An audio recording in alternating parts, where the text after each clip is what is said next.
ஒரு ஃப்ளைட் திடீர்னு கிராஷ் ஆகி கடலுக்குள்ள போய் விழுது.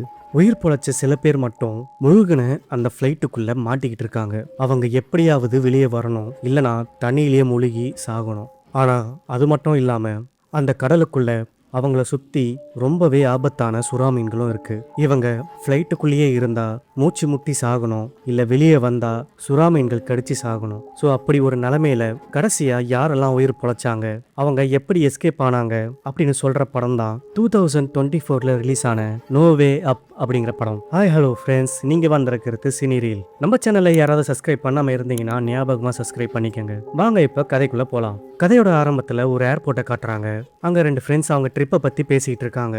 அதுல ஒருத்தன் பேரு கயல், இன்னொருத்தன் பேரு ஜெட். அதுல ஜெட்டுன்றவர்கிட்ட அவர் ஃப்ரெண்டு, டே உன்னுடைய கேர்ள் ஃப்ரெண்ட் எங்கடா இன்னும் வரல, ஃப்ளைட்டுக்கு டைம் ஆகுது அப்படின்னு சொல்லி கேட்கும்போது கரெக்டா அவருடைய கேர்ள் ஃப்ரெண்ட் ஏர்போர்ட்டுக்குள்ள என்ட்ரி ஆகுறாங்க. இவங்க பேரு ஏவா.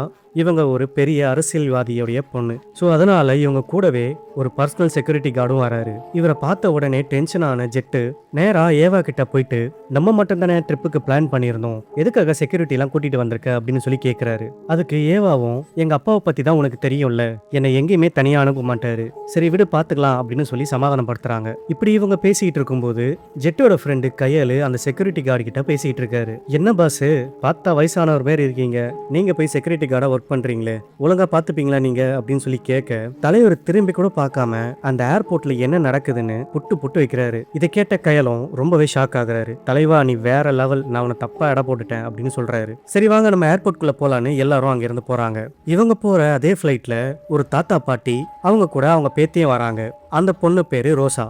அந்த பொண்ணுக்கு டெடிபியர்னா ரொம்ப பிடிக்கும் போல, அதனால எப்பவுமே கையில ஒரு டெடிபியரை வச்சிருப்பா. சரி வாங்க நம்ம போலாம் அப்படின்னு பாஸ்போர்ட் செக் பண்ற இடத்துக்கு போறாங்க.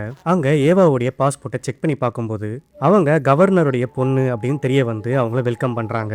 ஏவா கவர்னருடைய பொண்ணு அப்படிங்கறதுனாலதான் அவங்க கூட பர்சனல் செக்யூரிட்டி கார்டையும் அனுப்பி வச்சிருக்காங்க. அந்த பக்கம் ரோசா அப்படிங்கிற அந்த குட்டி பொண்ணு அவங்க தாத்தா கூட இன்ட்ரெஸ்டா பேசிக்கிட்டு வரும்போது அவங்க பேக்ல வச்சிருந்த டெடிபியர் கீழே விழுந்துருது. அதை கவனிக்காம அந்த பொண்ணு அங்கிருந்து போயிடுறா. அவங்களுக்கு பின்னாடியே தான் நம்ம ஏவா அவங்களோட ஃப்ரெண்ட்ஸ் எல்லாரும் வராங்க.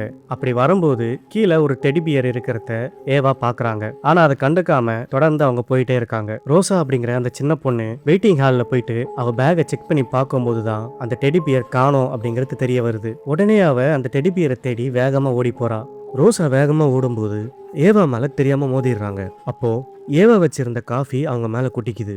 இதனால டென்ஷன் ஆன ஏவா அந்த சின்ன பொண்ணை கோவத்துல திட்டிடுறாங்க. உடனே அந்த சின்ன பொண்ணும், சாரி மேடம், நான் வச்சிருந்த டெடிபியர் காணாம போயிடுச்சு, அதை தேடி போகும்போது தான் உங்க மேல நான் தெரியாம மோதிட்டேன், என்னை மன்னிச்சிருங்க அப்படின்னு சொல்லிட்டு திரும்ப போய் அவங்க தாத்தாவை கட்டி பிடிச்சி அழ ஆரம்பிக்கிறா. இதை பார்த்த ஏவா, சின்ன பொண்ணை போய் நம்ம திட்டிட்டுமே அப்படின்னு கில்ட் ஆகி அந்த டெடி பொம்மையை இவங்க கொண்டு வந்து ரோசா கிட்ட கொடுக்குறாங்க. அந்த பொம்மையை பார்த்த உடனே ரோசா ரொம்பவே சந்தோஷப்படுறா. ஏவாவும் ரோசா கிட்ட நான் திட்டினதுக்கு சாரி அப்படின்னு சொல்லிட்டு அங்கிருந்து அவங்க கிளம்பி போறாங்க. அவங்க ஃபிளைட் வந்ததும் ஒருத்தரால் ஃபிளைட்ல ஏற ஆரம்பிக்கிறாங்க. அப்போ ஏவா அவங்க கூட வந்த பாடி கார்டு கூட உட்காராம ஃபிளைட்ல பின்னாடி காலியா தான் இருக்கு, நான் என் ஃப்ரெண்ட்ஸ் கூட பின்னாடி உட்காந்துக்கிறேன் அப்படின்னு சொல்லிட்டு ஏவா அவங்க ஃப்ரெண்ட்ஸ் எல்லாரும் லாஸ்ட்ல போய் உட்காந்துக்கிறாங்க. அப்போ ஏரஸ்டர் ஒருத்தர் இந்த சீட் பெல்ட்லாம் எப்படி போடணும் அப்படின்னு சொல்லி கொடுக்குறாரு. இதை பார்த்து ஏவா அவங்களோட ஃப்ரெண்ட்ஸ் கயல் எல்லாருமே சிரிக்க ஆரம்பிக்கிறாங்க. அதுக்கப்புறம் கொஞ்ச நேரத்திலேயே ஃபிளைட் கிளம்ப ஆரம்பிக்குது. அப்போ ஜெட்டு ஏவா கிட்ட, நான் உன்னுடைய ப்ராஜெக்டை படித்தேன், அது ரொம்பவே நல்லா இருக்கு, நீ இப்படியே கண்டினியூ பண்ணு, உன்னுடைய கோலை நோக்கி நீ போ, கண்டிப்பா சக்சஸ் ஒன்று தேடி வரும் அப்படின்னு சொல்றான். இப்படி இவங்க பேசிக்கிட்டு இருக்கும்போது ரோசா அப்படிங்கிற அந்த சின்ன பொண்ணு ஜன்னல் வழியா மேகங்களை பார்த்து ரசிச்சுக்கிட்டே வரா. அப்போ அந்த கயல் அப்படிங்கிறவரு ஃபிளைட்டோட ரெக்க பெண்டா இருக்கிறத பார்த்துட்டு, ஐயோ நம்ம சோலி முடிஞ்சது போலயே, அடிக்கிற காத்துல ஃபிளைட்டோட ரெக்க வளைஞ்சிடுச்சே அப்படின்னு ஏவாவை பயமுறுத்த ட்ரை பண்றாரு. இதை கேட்ட உடனே ஏவாவும் பயப்பட ஆரம்பிக்கிறாங்க. அதுக்கேற்ற மாதிரியே பறவைங்கள்லாம் வந்து ஃபிளைட்டோட இன்ஜின்ல மோத ஆரம்பிக்குதுங்க. இதனால ஃபிளைட்டும் குலுங்க ஆரம்பிக்குது. பயத்துல ஏவா, இந்த வீணா போனவை எந்த நேரத்துல வாய வச்சான்னு தெரியலையே, ஃபிளைட் வேற இப்படி ஆடுது அப்படின்னு இன்னும் பயம் அதிகமாகுது அவங்களுக்கு. அப்ப பைலட் என்ன சொல்றாருன்னா, பயப்படாதீங்க, இது நார்மலான ஒரு ஷேக் தான் அப்படின்னு சொல்றாரு. ஆனா கொஞ்ச நேரத்திலேயே ஃபிளைட்டோட இன்ஜின்ல தீ பிடிக்க ஆரம்பிக்குது. உடனே சேஃப்டி பெல்ட்டை போடுங்க அப்படின்ற மாதிரி அலர்ட்லாம் வருது. இதனால பேசஞ்சர்ஸ் எல்லாருமே பயப்பட ஆரம்பிக்கிறாங்க. அப்போ என்ஜின்ல இருந்து ஒரு பெரிய மெட்டல் பீஸ் ஃபிளைட்ல பட்டு பெருசா ஒரு ஹோல் உருவாகுது. இது வழியா காத்து வேகமா வீசுறதுனால சேஃப்டி பெல்ட் போடாதவங்களாம் அது வழியா கீழே விழுந்து இறந்து போறாங்க. இன்னும் சில பேர் ஃபிளைட்டோட கடலுக்குள்ள விழுந்து இறந்து போறாங்க. ஃபிளைட்டோட முன்பகுதி ஒரு பெரிய பாறையில அப்படியே செங்குத்தா சொருகி நிக்குது. அதுக்கு கீழே பார்த்தா ஒரு பெரிய பள்ளத்தாக்கே இருக்கு. ஃபிளைட்டோட முன்பகுதி செங்குத்தா கீழே விழுந்ததுனால பின்பக்கத்துல ஒரு ஏர் பக்கெட் மாதிரி ஃபார்ம் ஆயிருக்கு.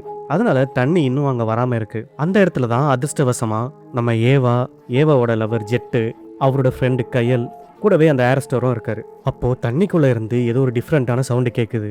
என்னடான்னு பார்த்தா அது ஏவாவுடைய செக்யூரிட்டி கார்டு தான். அவரு அந்த கயல் அப்படிங்கிற சின்ன பொண்ணையும் அவனோட பாட்டியையும் காப்பாத்தி கூட்டிட்டு வராரு. ரோசாவும் என் தாத்தா எங்க அப்படின்னு சொல்லி கேட்க, செக்யூரிட்டி கார்டும் உன் தாத்தா இறந்துட்டாரு அப்படின்னு சொல்றாரு. இதை கேட்டு ரோசாவும் அவங்க பாட்டியும் ரொம்பவே கஷ்டப்படுறாங்க. இன்னும் கொஞ்ச நேரத்துல நம்ம சாக போறோம் அப்படின்னு எல்லாரும் பயத்துல இருக்கும்போது செக்யூரிட்டி கார்டு எல்லாரையும் அமைதியா இருக்க சொல்றாரு. இப்படி எல்லாருமே பதட்டமா இருந்தீங்கன்னா சீக்கிரமா ஆக்சிஜன் தீர்ந்து நம்ம எல்லாருமே இறந்து போயிடுவோம். ஸோ அதனால பதட்டப்படாம அமைதியா இருங்க. சீக்கிரமாவே ரெஸ்கியூ டீம் வந்து நம்மளை காப்பாற்றுவாங்க அப்படின்னு சொல்றாரு. உடனே ஃப்ளைட் அட்டெண்டரும் ஃப்ளைட்ல எமர்ஜென்சி ஆக்சிஜன் இருக்கும், நான் அதை போய் எடுத்துட்டு வரேன் அப்படின்னு சொல்லிட்டு போறாரு. ஆனா அங்க இருக்கிற சிலிண்டர் எல்லாமே காலியா தான் இருக்கு. எதுலையுமே ஆக்சிஜன் இல்லை. உடனே ரோசாவோட பாட்டி, நான் ஃப்ளைட்டுக்குள்ள வரும்போது ஒரு பேசஞ்சர் கிட்ட மெடிக்கல் ஆக்சிஜன் டேங்க் இருந்ததை நான் பார்த்தேன் அப்படின்னு சொல்றாங்க. இதை கேட்ட செக்யூரிட்டி கார்டு, நான் போய் அதை எடுத்துட்டு வரேன் அப்படின்னு சொல்லி திரும்பவும் தண்ணிக்குள்ள போய் தேட ஆரம்பிக்கிறாரு. ஒரு வழியா அவர் அந்த சிலிண்டரையும் கண்டுபிடிச்சிடுறாரு. ஆனா வெளியே நிறைய சுறாக்கள் சுத்திக்கிட்டு இருக்கு. செக்யூரிட்டி கார்டும் ஆக்சிஜன் சிலிண்டரை எடுத்துக்கிட்டு மேலே போகலாம் அப்படின்ட்டு போறாரு. ஆனா சடனா ஒரு சுறா வந்து அவரை அட்டாக் பண்ண ஆரம்பிக்குது. ஆனா எப்படியோ அவரு அந்த சுறா கிட்ட இருந்து தப்பிச்சு மேலே வந்து அந்த சிலிண்டரையும் கொடுத்துடுறாரு. அப்பதான் ஏவாவும் பாக்குறாங்க, செக்யூரிட்டி கார்டுடைய காலில் சுறா கடிச்சு ரத்தம் வந்துகிட்டு இருக்கு. அப்போ சடனா ஒரு சுறா வந்து அவரை பிடிச்சி உள்ள இழுத்துட்டு போயிருது. அவ்வளோதான், செக்யூரிட்டி கார்டு அங்கேயே இறந்து போயிடுறாரு. இதை பார்த்த எல்லாருக்குமே இன்னும் பயம் அதிகமாகுது. இதே நேரத்தில் இவங்களை தேடி ஒரு ரெஸ்கியூ டீம் ஹெலிகாப்டரை தேடிக்கிட்டு இருக்காங்க. ஆனால் அவங்களுக்கு ஃப்ளைட் வீழ்ந்த இடம் எதுனே தெரியல. நேரம் குறைஞ்சிக்கிட்டே போகுது. இன்னும் 3 மணி நேரம் மட்டும்தான் அந்த ஃப்ளைட்டுக்குள்ள இவங்களால இருக்க முடியும். அதுக்கப்புறம் ஆக்சிஜன் தீர்ந்து எல்லாருமே அங்கேயே இறந்துருவாங்க. அதுக்குள்ள இவங்க எல்லாருமே எப்படியாவது தப்பிச்சாகணும். இந்த நேரத்துல ஹெலிகாப்டர்ல தேடிட்டு இருக்கிற ரெஸ்கியூ டீம் ஃப்ளைட்டோட பாகங்களை கண்டுபிடிக்கிறாங்க. ஸோ இங்கே தான் ஃப்ளைட் கிராஷ் ஆயிருக்கணும் அப்படின்னு சொல்லி 2 டைவர்ஸ் கடலுக்குள்ள குதிச்சு ஃப்ளைட்டை தேட ஆரம்பிக்கிறாங்க. ஒரு வழியா அவங்க அந்த ஃப்ளைட்டையும் கண்டுபிடிச்சிடுறாங்க. உள்ள யாராவது உயிரோட இருக்காங்களா அப்படின்னு சொல்லி கிட்ட போய் பாக்குறாங்க. ஃப்ளைட்டுக்குள்ள இருக்கிறவங்களும் இந்த டைவர்ஸை பார்த்து ரொம்பவே சந்தோஷப்படுறாங்க. ஆனா அவருக்கு பின்னாடி ஒரு சுறா சுத்திக்கிட்டு இருக்கு. ஃப்ளைட்டுக்குள்ள இருக்கிறவங்களும் பின்னாடி சுறா வருது பாருங்க அப்படின்னு சொல்றாங்க. ஆனா அவர் புரிஞ்சிக்காம கூலா ஒரு தம்ஸ் அப் போடுறாரு. டக்குன்னு ஒரு சுறா வந்து அவரையும் காலி பண்ணுது. இப்ப இவங்களுக்கு வேற வழியே இல்லை, இவங்க ஸ்விம் பண்ணி தான் மேல போய் ஆகணும். அப்போ ஃப்ளைட் அட்டெண்டர் என்ன சொல்றாருன்னா, ஃப்ளைட்டுக்குள்ள பேக்கேஜ் ஏரியாவில் ஸ்கூபா டைவிங் சூட்லாம் இருக்கு. ஸோ அது இருந்தா நம்ம ஸ்விம் பண்றதுக்கு கொஞ்சம் ஈஸியா இருக்கும் அப்படின்னு சொல்றாரு. ஸோ அதனால ஏவா அந்த பேக்கேஜ் ஏரியாக்குள்ள போயிட்டு அந்த ஸ்கூபா டைவிங் சூட்டை எடுக்கிறதுக்காக போறாங்க. அங்க ஒரு ஆக்டோபஸும் ஏவாவை அட்டாக் பண்ண வருது. ஆனா எப்படியோ அவங்க அதுல இருந்து தப்பிச்சு அந்த ஸ்கூபா டைவிங் பேக்கை எடுத்துட்டு வந்துடுறாங்க. வெளியே வந்து பேக்கை ஓபன் பண்ணி பார்த்தா அதுக்குள்ள 4 சூட்டு மட்டும்தான் இருக்கு. ஆனா மொத்தம் இவங்க 6 பேர் இருக்காங்க. ஏவாவுடைய லவ்வரு, அவரோட ஃப்ரெண்டு கயல், அப்புறம் அந்த சின்ன பொண்ணு ரோசாவோட பாட்டி, லாஸ்டா ஃப்ளைட் அட்டெண்டர். இப்படி 6 பேர் இருக்காங்க. ஆனா டைவிங் சூட் மொத்தம் 4 தான் இருக்கு. இவங்களுக்கு என்ன பண்றதுனே புரியல. சரி, இங்க வேற ஏதாவது எக்யூப்மெண்ட் கிடைக்குமா அப்படின்னு சொல்லி எல்லாரும் தேடி பார்க்க ஆரம்பிக்கிறாங்க. அப்போ ஏவாவுடைய லவ்வர் ஜெட் தண்ணிக்குள்ள விழுந்துடுறாரு. அப்போ திடீர்னு ஒரு ஷார்க் வந்து ஜெட்டோட காலை கடிச்சிருது. உடனே எல்லாரும் சேர்ந்து அவரை காப்பாத்தி மேல கூட்டிட்டு வந்துடுறாங்க. ஆனா கொஞ்ச நேரத்திலேயே ஜெட் இறந்து போயிடுறாரு. இத பாக்குற ஏவா ரொம்பவே கஷ்டப்பட்டு ஆள ஆரம்பிக்கிறாங்க. அதுக்கப்புறமா இங்கேயே இருந்து நம்ம சாகிறதுக்கு வெளியே போக ட்ரை பண்ணலாம் அப்படின்னு சொல்லி எல்லாரும் கிளம்ப ஆரம்பிக்கிறாங்க. அப்போ ரோசாவோட பாட்டி ஏவா கிட்ட வந்து, எனக்கு வயசாயிடுச்சு, ரொம்ப தூரம் என்னால நீந்த முடியாது, அதனால நான் இங்கேயே இருக்கேன், என் பேத்தியை மட்டும் எப்படியாவது காப்பாத்துங்க அப்படின்னு சொல்றாங்க. ஸோ அதனால 4 பேரும் டைவிங் சூட்டை மாட்டிக்கிட்டு தண்ணிக்குள்ள நீந்த ஆரம்பிக்கிறாங்க. முதல்ல ஏவாவும் ரோசாவும் போறாங்க. பின்னாடியே கயலும் ஃப்ளைட் அட்டெண்டரும் வராங்க. ரோசாவோட பாட்டி அங்கேயே இறந்துடுறாங்க.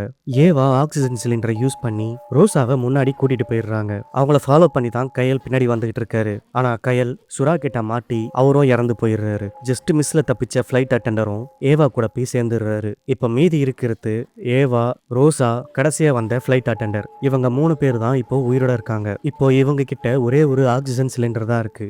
ஸோ அதை யூஸ் பண்ணி 3 பேரும் மாற்றி மாற்றி ப்ரீத் பண்ணிக்கிறாங்க. அதுக்கப்புறமா ஏவா ஃப்ளைட் அட்டெண்டர் கிட்ட, நீங்கள் ரோசாவை கூட்டிட்டு மேலே போங்க, பின்னாடியே நான் வரேன் அப்படின்னு சொல்கிறாங்க. சரின்னு ஃப்ளைட் அட்டெண்டரும் ரோசாவை கூட்டிட்டு ஸ்கூபா டைவிங் சூட்டில் இருக்கிற ஏர் பலூன் மூலியமாக நேராக மேலே போயிடுறாங்க. பின்னாடியே ஏவா போகலான்னு பார்த்தா அவங்களுக்கு எதிரில் ஒரு பெரிய சுறா ஒன்று வருது. ஏவா ரொம்பவே பயந்து போய் அசையாமல் அங்கேயே நிற்கிறாங்க. அந்த ஷார்க்கும் ஏவா கிட்ட வந்து திரும்பி ஃப்ளைட்டுக்குள்ளே போயிடுது. உடனே ஏவாவும் ஃப்ளைட்டுக்குள்ளே இருந்து வெளியே வந்து ஸ்கூபா டைவிங்கில் இருக்கிற ஏர் பலூனை ரிலீஸ் பண்ண ட்ரை பண்ணுறாங்க. ஆனால் அவங்க நேரம் அது ஸ்டக் ஆகிருக்கு. ஸோ அதனால் அவங்க வேகமாக நீந்த ட்ரை பண்ணுறாங்க. கொஞ்ச நேரத்துக்கு அப்புறம் அவங்களால நீந்த முடியாமல் ரொம்பவே டயர்டாகி மயங்கிடுறாங்க. அவ்வளோதான், இதோட நம்ம இறந்துட்டோம் அப்படின்னு அவங்க நினைக்கும் போது சடனாக அவங்களுடைய ஸ்கூபா டைவிங்கில் இருக்கிற ஏர் பலூன் ரிலீஸ் ஆகி அப்படியே மேலே போக ஆரம்பிக்கிறாங்க. மேலே வந்ததுக்கப்புறம் கொஞ்ச நேரம் கழிச்சு அவங்க மயக்கத்திலிருந்து கண்ணை முழிச்சு பார்த்தா அங்கே ஃப்ளைட் அட்டெண்டரும் ரோசாவும் காணோம். ஏவா சுற்றி முற்றி பார்க்குறாங்க. ரோசாவும் ஃப்ளைட் அட்டெண்டரும் எங்கே போனாங்கன்னே தெரியல. ஒருவேளை சுறா அவங்கள சாப்பிட்டுடுச்சோ அப்படின்னு ரொம்பவே கஷ்டப்பட ஆரம்பிக்கிறாங்க. அப்போ திடீர்னு ஒரு ஹெலிகாப்டர் வர சவுண்டு கேட்குது. ஏவாவும் ஹெலிகாப்டரை பார்த்து கை காட்ட ஆரம்பிக்கிறாங்க. உடனே ஹெலிகாப்டர்ல இருந்து கயிறை போட்டு ஏவாவை காப்பாத்துறாங்க. பார்த்தா ஹெலிகாப்டருக்குள்ள தான் ரோசாவும் ஃப்ளைட் அட்டெண்டரும் இருக்காங்க. அவங்கள பார்த்ததுக்கு அப்புறம் தான் ஏவாவுக்கு நிம்மதியாவே இருக்கு. அப்போ ரோசா ஏவா கிட்ட என்னுடைய பாட்டி எங்க அப்படின்னு சொல்லி கேட்கறாங்க. அதுக்கு ஏவா உன்னுடைய பாட்டி வரல அப்படின்னு சொல்றாங்க. இதை கேட்ட ரோசா அவங்க பாட்டியை நினைச்சு ரொம்பவே கஷ்டப்படுறாங்க. அப்போ ஏவா ரோசாவை கட்டி பிடிச்சி சமாதானப்படுத்துறாங்க. இதுக்கப்புறம் ரோசாவை ஏவா தான் ஒரு அம்மாவா இருந்து பார்த்துக்க போறாங்க. இந்த இடத்துலயே இந்த படம் முடியுது. இந்த படம் உங்களுக்கு பிடிச்சிருந்தா மறக்காம கமெண்ட் பண்ணுங்க. கூடவே நம்ம சேனலை சப்ஸ்கிரைப் பண்ணாம இருந்தீங்கன்னா ஞாபகமா சப்ஸ்கிரைப் பண்ணி உங்களோட சப்போர்ட்டை கொடுங்க. திரும்பவும் வேற ஒரு மூவில மீட் பண்ணலாம். Bye guys.